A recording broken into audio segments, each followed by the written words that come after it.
Hey, happy Friday, everybody. Maury, what a pleasant thought. Friday, the gateway to the weekend. I mean, relaxation is my gateway drug. The problem is I never can arrive at the destination and stay for more than a few minutes before I overthink something, live in my head, make a mess of things, and have to spend days cleaning up what an hour's thought would have avoided. Sort of. I mean, life is strife, Theodore Roosevelt once said, and I enjoy the business of living and the reckless engagement with a wild world. And, I went to bed last night because my world is particularly wide last night, or wild this week. I've had difficulties at home for many years and am establishing a new home, and that's the way it goes. And so my heart goes out to those I've hurt, and I can't make amends. I can simply be the best version of myself and come to love the world as it presents itself to me. So here we go. I'm going to bed early last night. I've got a room in one of my friend's houses. He said, stay as long as you like, but if you're still here 6 years from now, when we sell the place, we're not going to share the profits with you. So it pays to have good friends. And I'm not going to mention Squatter Norm. I'm not going to mention this friend's name, but it's good to know somebody who doesn't talk a mean game. He shows it. I feel much loved and much cared for. Thank you. I can't say the same of the world, though. Wicked Joe Biden was up there casting thunderbolts from the glass house. But doesn't he know that when the Tin Man grabs a bolt of lightning, he gets electrocuted? What's he raging about? Gaza as the 51st state? I woke up this morning. Mike was shooting me text messages early this morning. And some last night. I woke up this morning shooting about 4:15, 4:30 in the morning. I wake up to pee. He's up having coffee. Yeah, you want to know what the difference is between 34 and 68? He wakes up to drink coffee at 4:30. I was finishing a 12.5-mile Peloton ride when I was sending you messages this morning. Hi, I'm Sell Virtue. I'm Virtue's own reward. Look, Mike. That's the thing. I like talking about it because it's just what it takes right now. Okay. What it takes, to deal with the misery that is yourself? No, just to earn, right?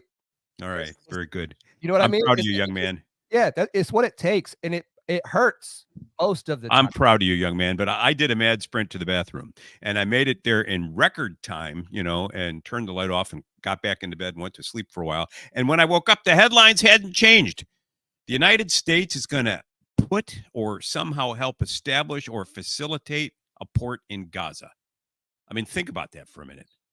The 51st state, the union can always expand. We can add it. Gaza, Governor Allahu Akbar. What next? Foreign aid for the people of Palestine? Yeah, we're going to have rape crises centers in Gaza. That's so that they can target people better the next time they decide to invade Israel. This to me is simply not what I want to see in American foreign policy. I understand that there is suffering in Gaza. I understand that Israel is striking back after a savage attack in October. And I understand that the wheel of history spins bloody. And sometimes it has to be stopped and we have to ask for help. We have to go to our knees and say, what next? And we have to be open to the possibility that love can transform. But waiting for love to transform the Middle East is going to be a long, long wait.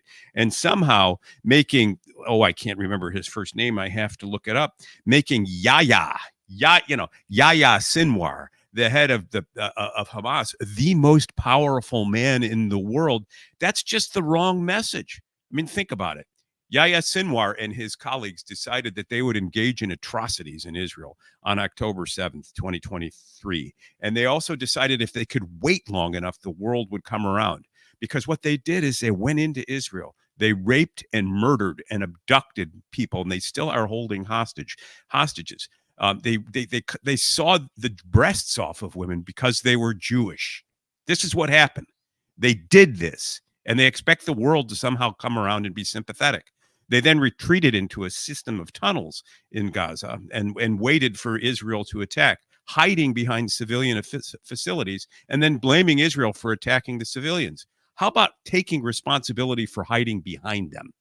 But Yahya Sinwar was a genius because he knew that the world is impatient and we have the attention span of a gnat, and that if he could just wait it out and Israel spent its rage And the price of that rage was the blood of the innocents that Hamas hid behind, used as a human shield. We would forget that they were being used as a human shield, and we would come to embrace the people of Gaza as victims rather of Israel, rather than victims of Hamas.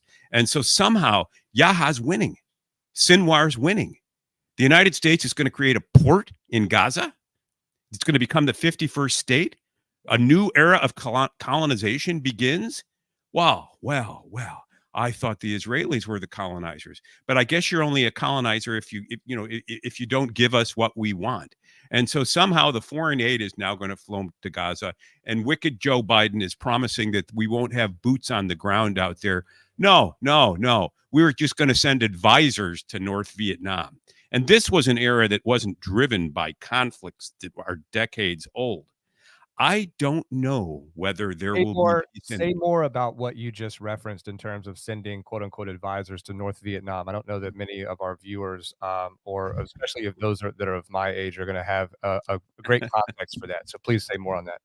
Yeah, so funny. I was out working on stand-up comedy in Los Angeles last week, and we did a pass the mic game where you give a couple sentences of a story and you pass it along to the next person. So I passed my mic off because this became some sort of morbid murder mystery or something. I passed my mic off to the next person, and I said, and then they found the body of Jimmy Hoffa. Well, she didn't know who Jimmy Hoffa was. And she started talking about Mr. Hoffman, and I realized that generational things change and our cultural reference points change. Once upon a time, there was a nation filled with the vision of itself and its ability and desire and willingness to transform the world in its own image. And it believed in a thing called democracy. And it thought, if we could teach the world to be just like us, well, they'd be just like us, and whether for good or ill. And so we sent advisors into a region that had been torn by conflict, military advisors to help the people of South Vietnam resist the people of North Vietnam. This after the French had failed. And when the advisors couldn't get things under control and they needed support and protection, we sent support and protection. And then when that didn't work and we needed to gin up the crisis and the conflict somewhat, we pretended we'd been attacked, the so-called Gulf of Tonkin incident, which really was a false flag. When people start bitching and moaning about conspiracy theorists, they think, where do these people come up with these ideas? We brought that one live and in color. And of course, since their ship had been attacked in international waters, we needed to respond, and we responded with force. And before you know it, 50,000 or maybe 48,000 American men and women, mostly men, were killed in Vietnam. And a country was savaged and destroyed, and hundreds of thousands, if not millions of people, lives were disrupted, if not ended, in acts of violence, the sort of violence this is associated with warfare.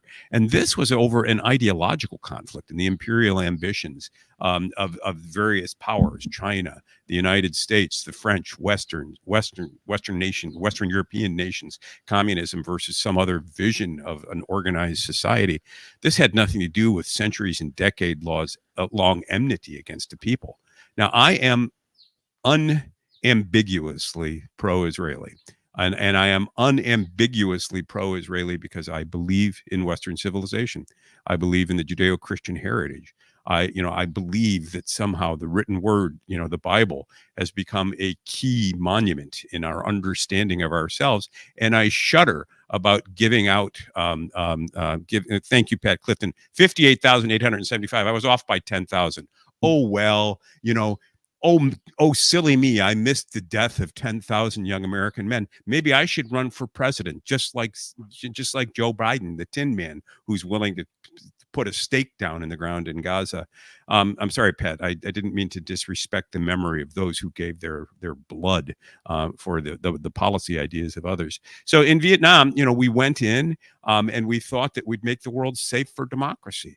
We raised hamlets, meaning we burned them to the ground. We relocated people. We put people in re-education centers, and we said, be just like us. Be just like us. You can have what we have. And what we did was we helped destroy some portion of an isthmus, of a spit of land into the water. And in the end, we were driven out and we lost, and Vietnam was reunited. Now, whether they're living the best version of their lives, who's to say? But it's not for us to say. And so, with respect to this incremental entry with apparently an American outpost of some sort in Gaza, or at least American interest to protect in Gaza, Joe Biden is absolutely kidding himself and lying to the American people if he thinks you can go half in to this conflict. You know, looking at the Arab-Israeli conflict from the long lens of history, you note that this was a region that in the 19th century fell under the sort of imperial system.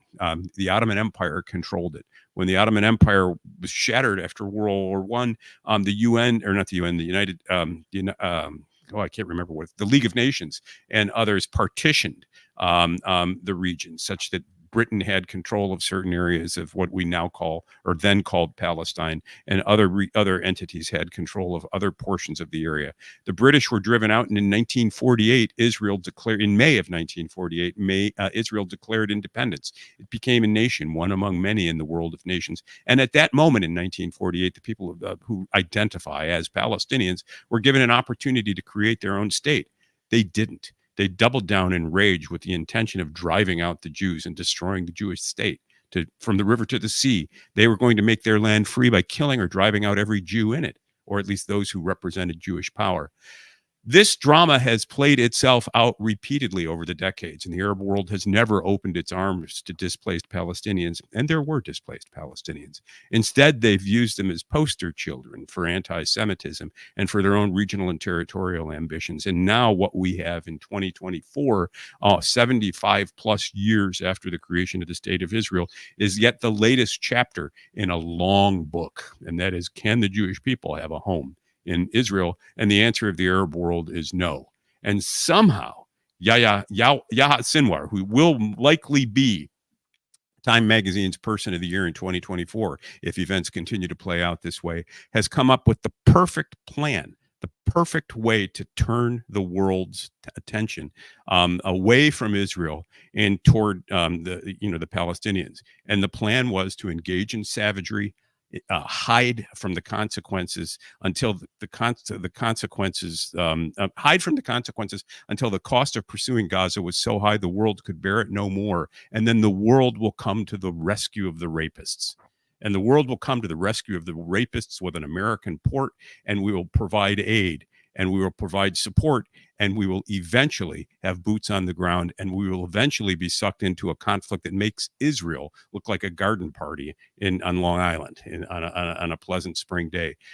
I could not be more mortified by this proposal. I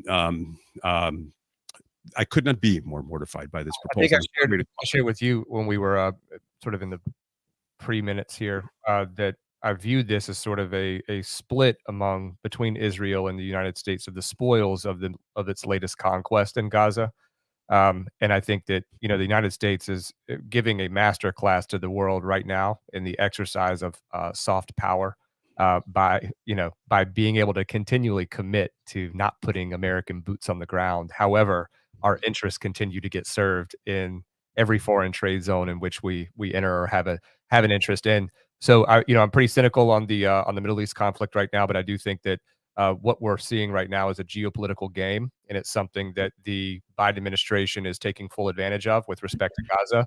And I think that the assistance that we have provided thus far to Israel in this conflict has come sort of with the strings that, okay, well, we will have access, we will create a port of entry. We're going to use this to our territorial advantage in the region as well. So here we go. The empire games continue. I don't know what the answer is, Mike, and I am open to the possibility that I am wrong. Wouldn't be the first time. Wouldn't even be the first time today, most likely. I've been running my mouth all morning, one place or another. But this business of having an American entrepôt in Gaza, it's pure madness, and I just don't understand it. Well, you got TikTok up there, Mike. I know this is an issue near and dear to your heart. What's up, buddy? I think there's a fitting transition because we've been talking about sort of what the American public is wrestling with in terms of support for American involvement in war and conflict abroad, in particular the Middle East. And what we've seen is sort of some nearshoring of, I think, Hamas sympathy, right? or at least, I mean, with respect to the State of the Union last night, part of the excuse or justification for uh, President Biden's tardiness to the State of the Union was the fact that there was an ongoing protest on the route, a ceasefire protest on the route to the chamber there. So they had to find another route to go. Congress has apparently voted on a bill. Have they voted, or is it simply proposed? The story Uh, I read suggested that it's out there that they haven't voted yet. Have they?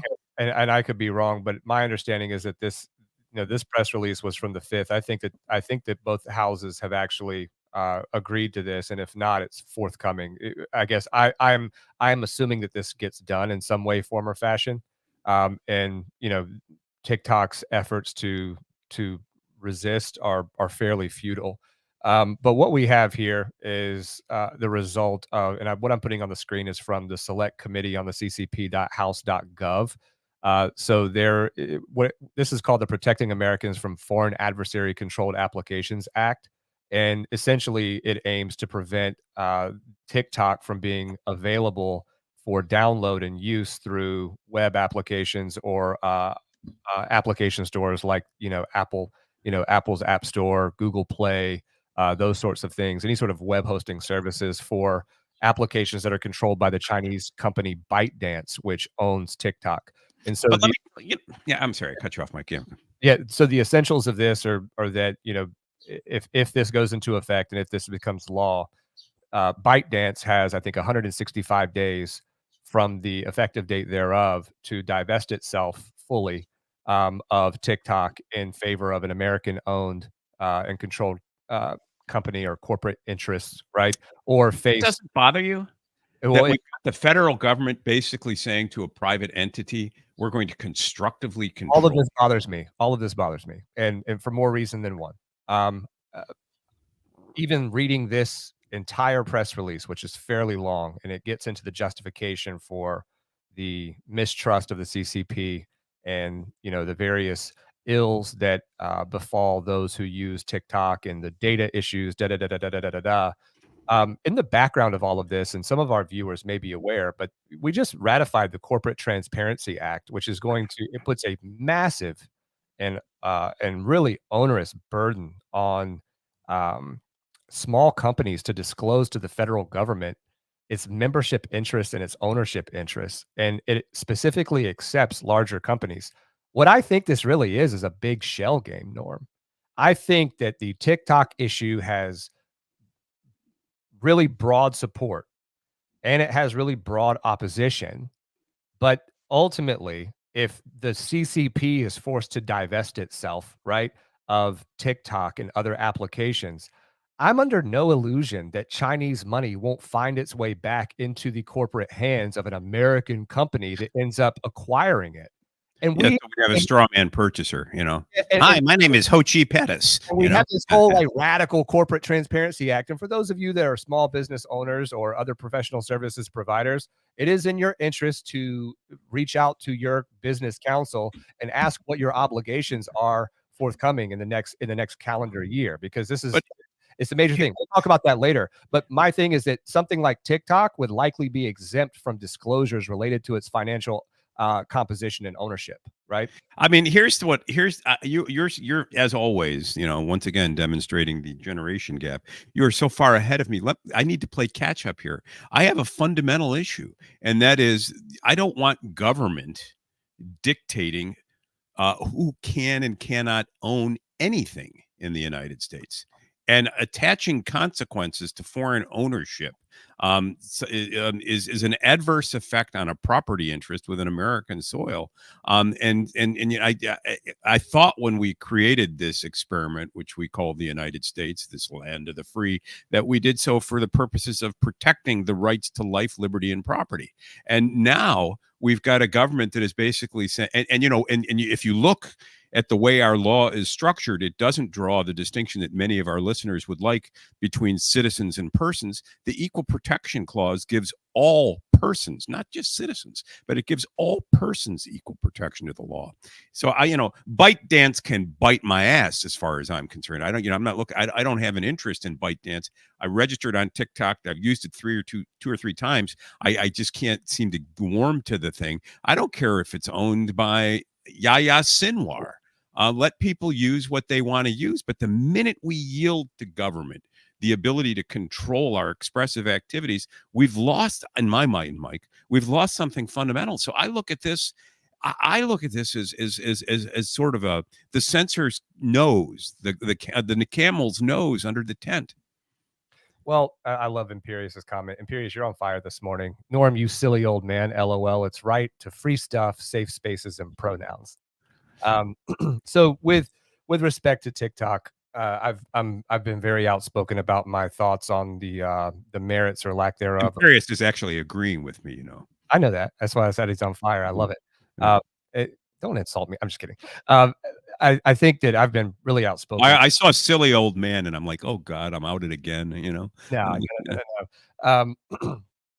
TikTok is trash. And I think that it may be, but so is the New York, so are market tabloids. Let me get to where I'm going, though. The reason I call when I hear that Marilyn Rose had risen from the dead and she's looking for me, I know it's bullshit, but I like to read it, Okay, let me ask you this. American drug manufacturers, where do they source their ingredients from? Do we get all of our ingredients for pharmaceuticals from right here in the good old US of A? The answer is categorically no. That's by and large, they come from abroad, right? And many of the core ingredients come from where? China, right? Somehow we find our way to manufacturing pharmaceuticals where the raw ingredients were brought to our shores and then formulated for use by people who have prescriptions for it or otherwise, right? I maintain that there is a biological connection. There is a neurological connection between what the algorithms are doing to young, immature, unevolved, undeveloped brains. And for that reason, Congress and the consumer market needs to apply pressure to an area other than this illusion of speech and censorship. I know, you are the gateway drug to the public health state that I shudder and fear about. You're one step away from the politic of virtue to protect these virgin brains and their emerging neurological connections. Congress needs to step in and do something because we need to protect people from ourselves, it's the right to be from themselves. The FDA imposes all sorts of disclosure standards on food for human consumption. All of these things that you must do. The TTB enforces label. Food is a nutrient. So is information. When are you going to tell them which information that I'm saying delivery mechanism of which information is bad for me today? No, I'm saying the delivery mechanism and the manner in which it engages you for the information is the problem. The medium is the message, Norm. The way that you encounter information, the time that you spend, how it's delivered, and what frequency and what links, right? These things. Okay, now there that you consume and you have me on that issue, and I would agree with you that in the same way that we regulate, what's my body, myself, right? Shouldn't I be able to smoke and kill myself? Well, we say that, or shouldn't I be able to drink myself into a coma before I get into 10th grade? And of course, we say no because we recognize the inherent danger of some substances, and we regulate them such that those incapable of assessing the risk and bearing the responsibility for the choices they make are, as a matter of law, not permitted to make those choices. And so I think what I hear you saying, Mike, is that TikTok stands to information in the same way that nicotine and alcohol does to means of relaxation. Some people may choose to use it, but some people aren't responsible enough to know the consequences of their choice. I'm bending reality. I'm saying that I agree with you on that, but bending reality, that's overstated. That's a metaphor. That's a metaphor on steroids. I can agree with you about what you just said. But what you've said more, but you're proposing more. Except for the fact that you have unexplained growth and support for pro-Hamas demonstrations all across the country by people that are far younger than you, Norm. How do you explain the metastasization and the change in support for what has always what has historically been something completely different, right? You can't make a worn-out hooker look attractive by dressing her in heels and a skirt. That's what you're doing here. You're trying to appeal to the sympathy that I have for the people of Israel and basically blame TikTok for the support for Gaza and say, see, Norm, TikTok did this. I don't think saying the medium is the message means that the message is in itself right or wrong. I'm willing to yield to you, and we've had this discussion ongoing for 6-7 months. I will yield. You have persuaded me, dear. You are right in this lovely marriage of ours. I've learned to listen. That's a skill that I don't have, many of you know. I've learned to listen, and yes, TikTok is dangerous. Fine. Regulate TikTok. And if you're going to do business in the United States, find a way to regulate TikTok. But that's independent of the ownership issue. And the idea that we're going to start, that it's mercantilism writ large, the very thing that, that defined the relationship between states in the 17th and 18th century, the notion that somehow each nation had a zero-sum game relationship with the rest of the world and should regulate its imports and imports and exports in the aim of the national interest. And therefore nations were independent. Yeah, I'm not sure I want to go down the mercantilist road, and I certainly don't want to do it with respect to information. I am totally ambivalent as to the brand of social media app involved here. I want to be clear about that. And Imperius and Junior are both, Junior saying that I'm trying hard to impress you and that I keep using the old card. That's not at all what's going on here. What I'm trying to say, you're trying to marginalize me and tell me that I need to retire and fade away into oblivion. Well, you know what? Here's a double barrel response to that. I'm not doing it. You're a victim, Norm. I get it. It's fine. Yeah. My problem is that there is this new magic in American consciousness that is social media, that is the algorithm. And we live in a time where, general artificial intelligence and large language models are being developed pretty rapidly. Most people don't understand them. I can't sit here and pretend to understand that I have the fundamentals and the mechanics down pat and that I feel totally confident talking about it. I don't. The issue is that the rise of the personal mobile device has ushered in an era where social media and this interaction with this thing in your pocket, on your desk, whatever. I think people on average look at their phones, Norm, hundreds of times per day. Hundreds, objectively. Just on the average person is checking their phone hundreds of times per day. My issue is that we don't know, as an informed electorate, we don't have any idea how any of this stuff works. I know, but it's still a different question because we don't talk in the context of that. I want to know how mass society is being engineered, either intentionally or otherwise. What is different question? That's a different question. You're mixing. Yes, it is a different. Whether the Chinese, the Koreans, the Bosnians, or whoever are doing it, it doesn't matter. I agree. AI is transforming the world. It may be a different one, but it's the threshold question, and everybody else is talking downstream. You're wrong. You're creating a category error. You're saying that the message is the medium, and therefore we need to control the message by directing control of the medium. No, we need to understand the medium. That's all I want. I know, but that's different than ownership of it. And when we don't understand it, we shouldn't be limiting who can own it. That's ignorant armies clashing by night and saying, until we get it, you can't play. And I don't want the government telling me what I can and cannot get. We fought a revolution in this country against that, and I've said this before, and with every dystopian novel listens to the siren song that you're whispering to our listeners right now. And that is, they're out to control and we can find a solution. We can make the world better. When we understand it, you can have more. I don't want to live in a paternalistic society. And every protagonist from 1984's Winston Smith to the protagonist in Brave New World, to the protagonist in The Handmaid's Tale, they always say, to the book you turned me on to reading, Lowry's The Giver, they chose to have significance. They chose to face the world with unknown consequences for the choices they make out of the simple joy of being alive. And I think that we need to have choice. We need to recognize that all of us, in effect, stand in the wind. I heard from a very, very wise person an incredible tale about how it is that we make choices in the difficult situations in life. And imagine that you're in a tribe, you're in a village, it's in the wilderness, and you're at the wall, and you say, the lion is coming, the bear is coming, something is coming, and people have a choice. They can listen to you or not. And when you've come to the end of your tether, when you've come to the end of yourself, that's where life begins. And life begins anew at the moment of choice, and the wind that you respond to, the sense of efficacy that you respond to, the love that you respond to, the love that you evoke in another.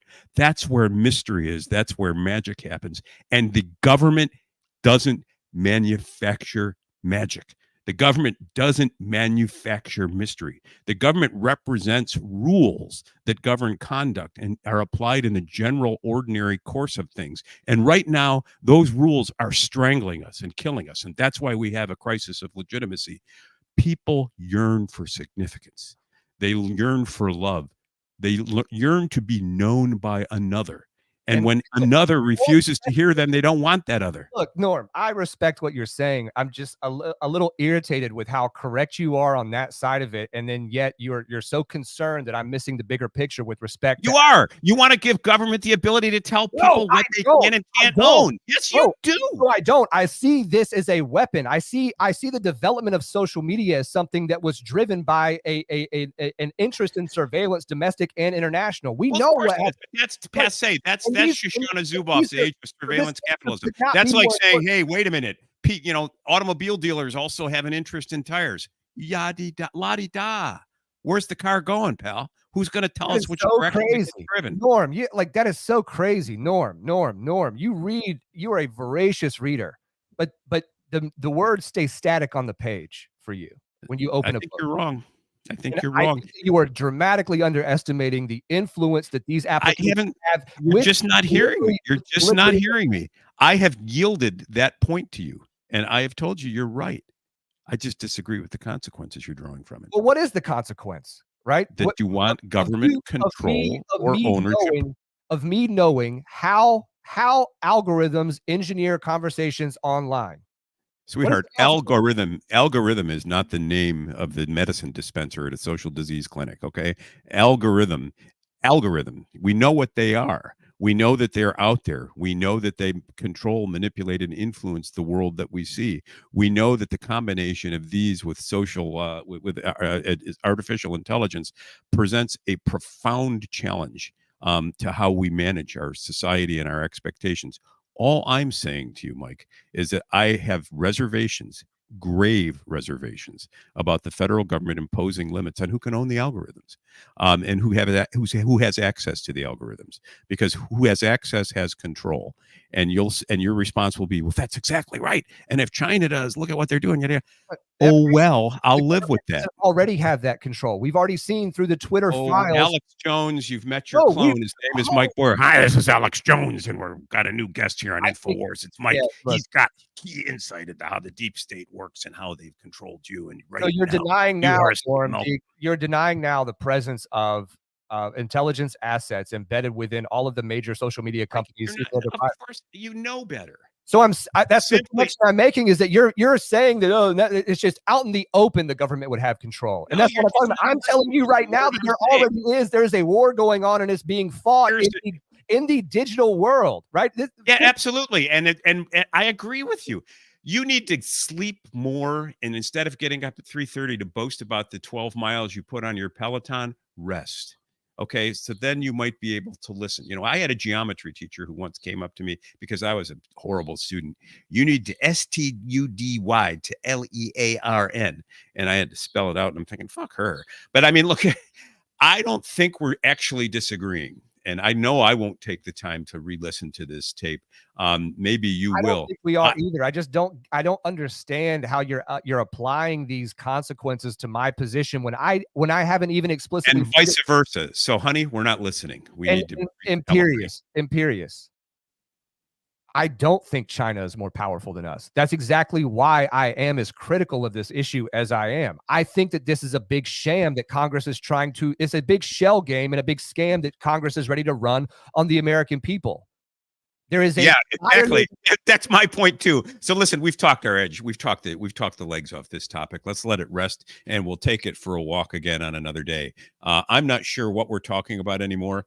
Having been married a couple times, you reach a point in every relationship and in every discussion which you find yourself agreeing or disagreeing about things, and you don't recall what the discussion is anymore. I'll simply give myself one sentence to summarize my concern. Mike, you'll take one sentence to summarize yours, and then for today's purposes, out of love for you and our listeners, let's just agree to disagree and revisit it another day. Deal? Sure. I have reservations about government being able to declare who can and cannot own things in the United States. That's my one sentence. Yours? I have a concern over young people voting on issues that they don't fundamentally understand. Fair enough. And so what we've just demonstrated for you folks is an exercise, and we didn't intend to do this, is an exercise in civility. And this is what needs to make our politics go round. You can spot an issue, you can have feelings about it, you can posture about it, you can disagree. But I think if you candidly listen to the last 20 minutes of what we did, you'll see that this was all smoke and no fire. Mike asserted he was worried about something that I'm not even addressing. What I'm addressing, Mike's concern doesn't really address either. And so what we've got, reality can be many, many, many things at once. We live in a world filled with multifaceted dimensions, diamonds, and it's our responsibility to take in as much as we can and to find a way to make it all fit. Our conclusions here don't fit. And I'm sorry, Mike, if I got a little tart with you. It's just hard being around a presumptuous young pup who doesn't know his ass from his elbow and being told, I'm old. I'm just, you're seething with jealousy that you're not up at 3:45 getting on the bike and then still showing up for the stream. I get it. And you're overcome with wonder that fact that at that hour I'm up reading books, the titles of which you probably can't even pronounce. Well, and just to be very, very honest with you and all of the viewers, because we do have great viewership today. Thank you, everybody. I am scared to death of social media at this point. Yeah, no, we got that. Been there, done that. Hey, let's keep. Next week we'll open up talking about Jalapeno Jack and the Appointments Clause of the United States Constitution. Somebody asks, what is the Appointments Clause? And that is, Jalapeno Jack has been appointed special counsel to prosecute Donald Trump, both in Florida and in Washington, D.C. Does he have?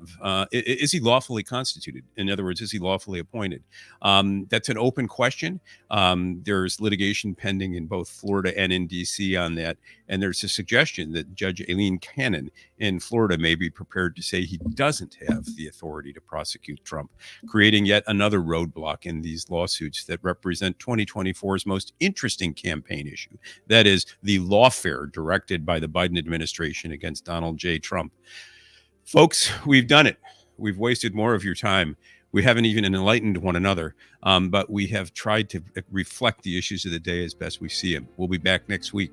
Thank you for listening to Law and Legitimacy. Mike, how do people find us? Every weekday morning, Monday through Friday, you can find us right here at Law Pod Daily on X, at Law Pod Daily on YouTube, and at Law and Legitimacy on Rumble. You can also find our audio-only uploads after the show every day on Apple Podcasts, Spotify, Google Play, Overcast, wherever you find premium podcasts. We do ask that you subscribe, give us a thumbs up, leave us a nice review, 5 stars, anything that will help raise our profile and give us those little bits of encouragement to keep on doing this. And did we get our news? Did we get our news letter out yesterday? We didn't. I was too busy with fitness. No, I'm just kidding. It's coming out probably around 3 p.m. today, Norm. Cool. And we'll keep at it. I wasn't very prolific last week. I was out trying to learn comedy. And as you can see, this week I failed. So I'll try to stick to essays and get back at you. Thanks for listening, folks. Yeah. Thank you, everybody. And thank you, Junior, for the trolling. That was really helpful. And Imperious, thank you for still encouraging us to look into to the monarchy and monarchism as sort of our new government of the future. Well, I mean, it's there. King Algorithm has spoken. Is everyone listening? If not, you won't get your Wheaties. Albert Rhythm, right? All right. See you next week, everybody. Thank you.